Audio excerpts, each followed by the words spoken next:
द्वितीय वर्ष के विद्यार्थियों, मैं आपकी हिंदी की प्रवक्ता श्रीमती सीमा, गवर्नमेंट कॉलेज बहादुरगढ़ से। विद्यार्थियों, आज हम पढ़ेंगे ओम प्रकाश वाल्मीकि द्वारा रचित 25 चौका 150 शीर्षक कहानी का सार। आइए जानते हैं। जिन कथा लेखकों ने प्रेमचंद व निराला के सहानुभूतिपूर्ण दलित केंद्रित साहित्य के महत्व को खारिज करते हुए स्वयं अनुभूत सत्य को वाणी देने का साहस किया, उनमें ओम प्रकाश वाल्मीकि का नाम प्रमुख है। ओम प्रकाश वाल्मीकि एक सजग साहित्यकार हैं। उन्होंने अपनी कहानियों में इस तथ्य को यथार्थ रूप में उजागर किया है कि भारतीय संविधान एवं कानून भले ही लिंग, धर्म, जाति एवं वर्ण के आधार पर भेदभाव का विरोध करता है, किंतु सवर्ण जाति व समाज के लोग आज भी दैनिक जीवन में दलितों का शोषण एवं तिरस्कार करते हैं।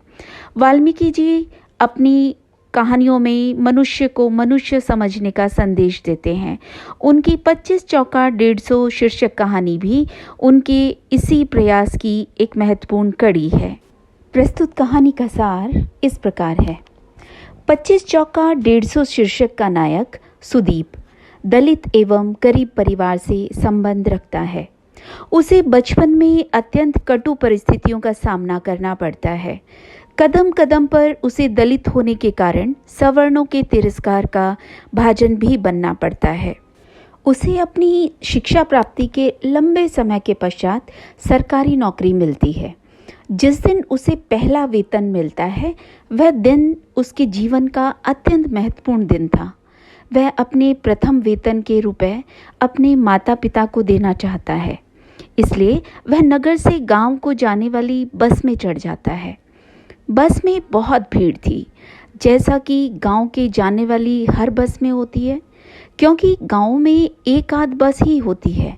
बस में चढ़ते ही वह देखता है कि बस परिचालक अर्थात कंडक्टर ग्रामीण सवारियों के साथ अच्छा व्यवहार नहीं कर रहा था।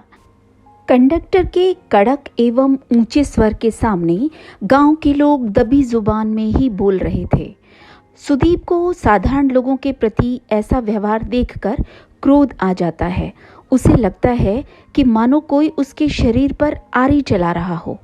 सुदीप को वह तोंदल कंडक्टर ऐसा लगा कि कोई जंगली सुअर बस की भीड़ में चढ़ आया हो।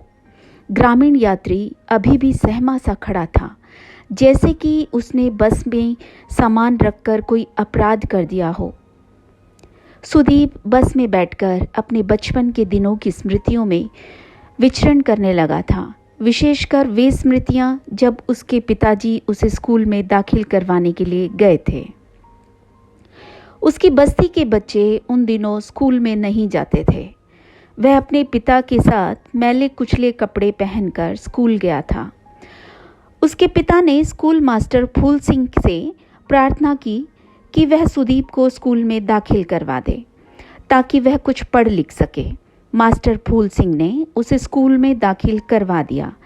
उसके पिता मास्टर साहब के एहसान के नीचे दबे जा रहे थे। सुदीप पढ़ने में होशियार निकला। दूसरी कक्षा तक आते आते उसका नाम स्कूल के अच्छे विद्यार्थियों में गिना जाने लगा। गणित विषय में तो सुदीप को विशेष महारत हासिल हो गई थी। चौथी कक्षा को पढ़ाने वाले मास्टर शिवनारायण भी सुदीप से प्रभावित थे। उन्होंने उसे 25 का पहाड़ा याद करने को दिया था। वह घर पर ऊंचे स्वर में 25 का पहाड़ा रट रहा था कि तभी उसके पिताजी बाहर से आ गए। वे सुदीप को इस प्रकार मनोयोग से पहाड़े याद करते देखकर बहुत खुश हुए। जैसे सुदीप ने 25 चौका 100 कहा, उन्होंने उसे टोकते हुए कहा, नहीं बेटे, 25 चौका 100 नहीं, 25 चौका 150।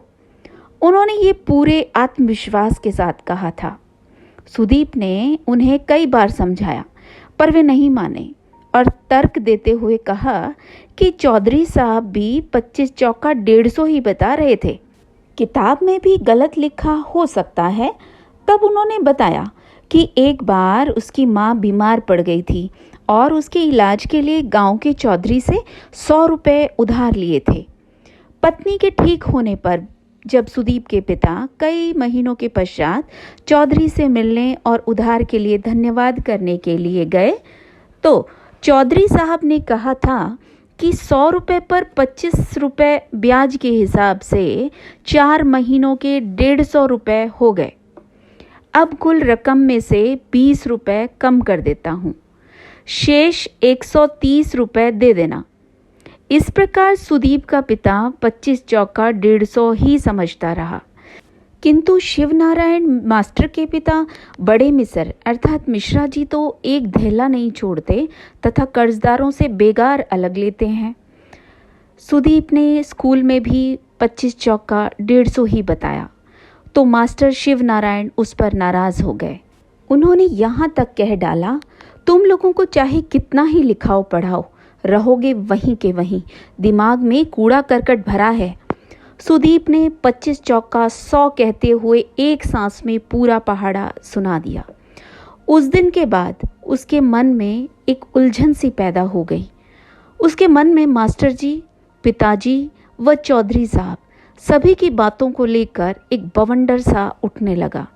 उसके बाल मन में इस घटना को लेकर एक ग्रंथि बन गई थी। जैसे जैसे वह बड़ा होता गया वैसे वैसे ये सभी प्रश्न उसके मन को कुरेदते रहे और अपने उत्तर की मांग करते रहे। बस गांव के समीप पहुंच गई थी। गति अवरोध पर बस में झटका लगा तो सुदीप विचारों की दुनिया में से वास्तविकता में आ गया। बस से उतरकर वह घर की ओर चल पड़ा। वही जानी पहचानी गलियां थीं, किंतु आज उनसे अधिक आत्मीयता अनुभव हो रही थी। घर पहुंचने पर वह पिताजी व माताजी से बहुत ही प्रेम व आदर से मिला। सुदीप ने वेतन के रुपए पिताजी के हाथ पर रखकर उनके चरण स्पर्श किए। वे बहुत ही गदगद हो उठे और उसकी माता को पुकारकर रुपए उसे दे दिए। उसने रुपए आंचल में रखे और सुदीप को गले से लगा लिया। सब खुश थे, किंतु उसके मन में एक खलबली सी मची हुई थी। वह चुप हो गया। उसे चुप देखकर उसके पिताजी ने उसकी चुप्पी का कारण पूछा। उसने कुछ नहीं कहा, केवल 25-25 रुपयों की 4 ढेरियां लगा दी और कहा कि इन रुपयों को गिनकर बताइए कि ये कुल कितने रुपए हैं। चारों ढेरियों के रुपयों को गिनकर उसने बताया कि 25 चौका 100 होते हैं। सुदीप के पिता की आंखों के सामने 30-35 वर्ष पुरानी घटना साकार हो उठी थी। उस समय उनके हृदय में अतीत जलने लगा था। वे 30-35 वर्षों से जिस चौधरी का गुणगान करते नहीं थकते थे, आज उसका असली रूप उनके सामने आ गया था। उनके मन में चौधरी के प्रति एक अजीब सी वितृष्णा समा गई थी। उनके मन में छले जाने की पीड़ा गहराने लगी थी। उन्होंने आंसू पोंछते हुए रुपए सुदीप को लौटा दिए थे। उनके हृदय में एक टीस उठी और मानो वे कह रहे हों, कीड़े पड़ेंगे चौधरी, कोई पानी देने वाला भी नहीं बचेगा। प्रस्तुत कहानी एक सौद्देश्यपूर्ण रचना है। ये एक सामाजिक चरित्र प्रधान और मनोवैज्ञानिक कहानी है, जिसके माध्यम से लेखक ने जाति पाति का विरोध, पूंजीपतियों का शोषण, सरकारी शिक्षण संस्थाओं की दुर्व्यवस्था, अनपढ़ता के कष्टों आदि का चित्रण किया गया है। लेखक ने विभिन्न सामाजिक बुराइयों को दूर करने की शिक्षा देने और समाज को सहज सचेत करने का प्रयत्न किया है।